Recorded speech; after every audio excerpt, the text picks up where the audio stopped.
সর্বজনীন pension scheme প্রত্যয় বাতিল না হওয়া পর্যন্ত আন্দোলনে থাকার কথা জানিয়েছে বিশ্ববিদ্যালয় শিক্ষক সমিতি ফেডারেশন।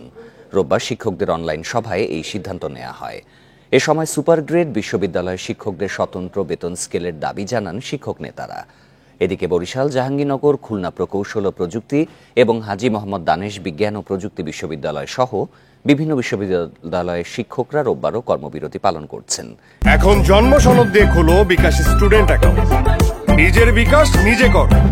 ক্লাস পরীক্ষা সহ বন্ধ আছে সব ধরনের প্রশাসনিক কার্যক্রম। যদিও শনিবার আওয়ামী লীগের সাধারণ সম্পাদক ওবায়দুল কাদেরের সঙ্গে বৈঠক ফলপ্রসূ দাবি করেন শিক্ষক নেতা নিজামুল হক ভূঁইয়া। গত 13 মার্চ অর্থ মন্ত্রণালয় থেকে প্রত্যয় স্কিমের প্রজ্ঞাপন জারির পর একে বৈষম্যমূলক দাবি করে আন্দোলনে নামেন বিশ্ববিদ্যালয়ের শিক্ষকেরা।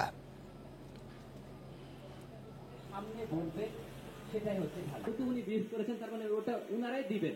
ফলে আমি নিজে নিয়ে আমি কথা বলছি।